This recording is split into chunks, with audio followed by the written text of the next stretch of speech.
आज मला या ठिकाणी बोलण्यासाठी जो विषय दिलेला आहे, स्त्रियांची मानसिक गुलामगिरी, या विषयावर मला तुमच्यासोबत थोडं बोलायचं आहे. मला माहित आहे बरेचसे मुलं आता बोर झाले असं भाषण ऐकून. सध्याच्या काळामध्ये अशी कंडिशन आहे का भाषण कोणी ऐकायला पाहत नाही. म्हणून मी आता माझे कीर्तनाचे कार्यक्रम घ्यायला सुरुवात केली, कारण लोक भाषण आता जवळजवळ ऐकतच नाही. किती तुम्ही जीव तोडून सांगलं तरी. म्हणून मी आता कीर्तन सुद्धा सुरू केले. तर तुम्ही म्हणाल की आज आम्ही मानसिक गुलामगिरी मध्ये आहो का? तर आपल्या देशातले जे महापुरुष आहे, क्रांतिकारी आहे, यांच्या विचारधारामध्ये थोडासा फरक आहे. जसं भगतसिंग, राजगुरू, सुखदेव यांचा विचार जर तुम्ही पाहिला तर त्यांनी आपल्याला शारीरिक गुलामगिरीतून मुक्त करण्यासाठी प्रयत्न केले आणि त्यांच्या प्रयत्नाला यश सुद्धा आलं. म्हणून 1947 ला आपला भारत देश इंग्रजाच्या तावडीतून सुटला आणि आपण स्वतंत्र झालो. फुले शाहू आंबेडकरांचं जे कार्य आहे ते कार्य म्हणजे तुम्हाला मानसिक गुलामगिरीतून बाहेर काढण्यासाठी होतं. पण मला वाटतं त्यांच्या कार्याला अजूनही कुठपर्यंत यश आलं नाही, फार यश नाही आलं. अजूनही आमच्या स्त्रिया कुठेतरी मानसिक गुलामगिरीमध्ये आहेत. तुम्ही म्हणाल कसं का?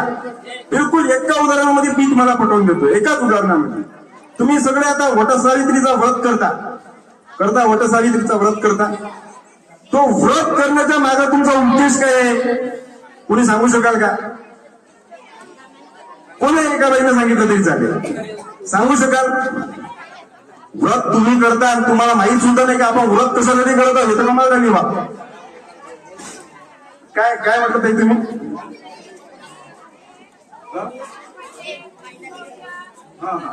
पतीचं संरक्षण, बरोबर.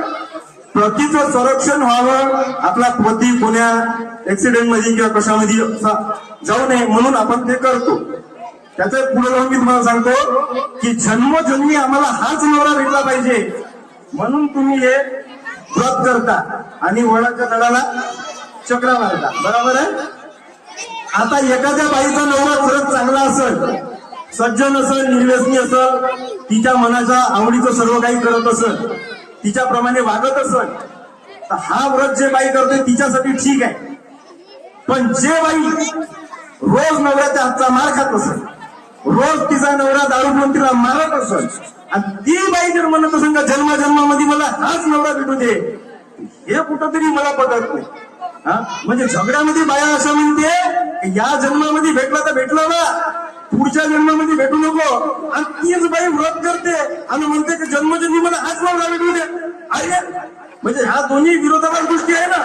मग तुम्ही मानसिक गुलामगिरीमध्ये अजूनही आहे की नाही याचा विचार करा. तर हे आहे तुमची मानसिक गुलामगिरी. म्हणून यातून तुम्हाला बाहेर काढण्यासाठी यांचे प्रयत्न होते. बाया दुसरं उदाहरण दिलं तुम्हाला मानसिक गुलामगिरीमध्ये तुम्ही कशा. आता आपल्या सर्व बाया दुर्गादेवीला बसवतात ना, बसवतात की नाही?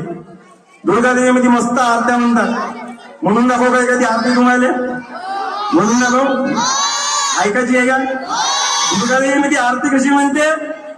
अवय नव दुर्गा माय, आम्हा भक्तांना दर्शन दे नव दुर्गा माय. हळद कुंकू लावीन तुझे आणू दे ना आम्हाले, आणू दे ना आम्हाले. ये नव अवय नव, अवय नव, ये नव, ये नव, ये नव, ये नव दुर्गा माय, आम्हा भक्तांना दर्शन दे नव दुर्गा माय. एवढी आरती म्हणते आमची आई मॅडम. पण दुर्गादेवी येते का? दुर्गादेवी येऊ शकत नाही.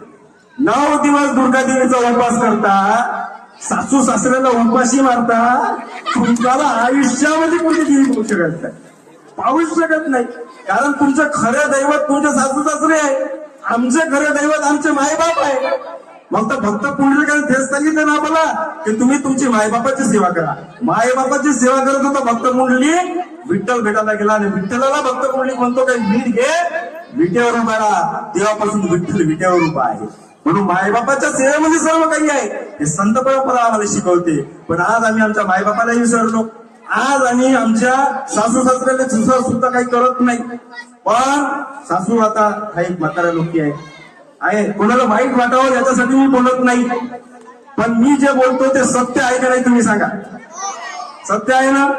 माझ्या तोंडातून निघालेलं वाक्य कालही सत्य होतं, आजही सत्य होतं आणि उद्या सुद्धा सत्य होतं. आता आपल्याला यांनी शाळा खुल्या करून दिल्या. शाळा खुल्या याच्यासाठी करून दिल्या की आमच्या मुली स्वतंत्र झाल्या पाहिजे. पण या स्वतंत्रतेचा गैरफायदा आपल्या मुलींनी घेऊन आता बऱ्याचशा बायाने मला म्हटलं होतं की तुम्ही प्रेम प्रकरणावर कधी बोलत नाही बा. म्हणजे मी प्रेम प्रकरणावर याच्यासाठी बोलत नाही, आता बोललो तर थोडंसं वाईट वाटेल पण बोलू नको का, बोलू ना. म्हणजे 40-40, 50-50, 60-60 वर्षाच्या बाया बोलून जायला लागल्या, तर 20 ना 22 वर्षाच्या पूर्वीवर मी काय भाष्य करावं हे मला कधी समजतच नाही. म्हणून मी त्या विषयावर बोलत नाही तर मला बोलता येत नाही असा भाग नाही. म्हणून मानसिक गुलामी म्हणजे त्या देवी जरी नसल्या पण देवीपेक्षा कमी नाहीये. मग ज्या सावित्रीबाईंना तुम्हाला वैभव लक्ष्मी पोथी वाचण्याचा अधिकार दिला, दुर्गा देवीची आरती वाचून पाहून म्हणण्याचा अधिकार दिला, त्या सावित्रीबाईसाठी आम्हाला वर्गणी नाही मिळत, पण दुर्गा देवीला आम्हाला 1000 ना 2-2 हजाराची वर्गणी मिळते. बरोबर आहे. मग ज्यांनी तुम्हाला अधिकार दिला तिच्यासाठी नाही. म्हणजे गणेश मंडळाला 500ची नोट, जिजाऊ सावित्रीच्या जयंतीला 50ची नोट, बुद्धाचे तन वैदिकाचे मन, राहायला राहती जय भीम वाडी म्हणी, जे गुंग झाले साडी गाडी माडीमध्ये. आज आपला समाज आपल्या महापुरुषांचं कार्य विसरत चालला. त्याच्यासाठी दरवर्षी जयंती साजरी करण्याचा उद्देश आहे. दरवर्षी तुम्ही दुर्गादेवी बसवता तशावर दरवर्षी जयंती आपल्याला साजरी करावीच लागेल, नाही तर तुम्ही हा विषय एक दिवस संपून जाईल.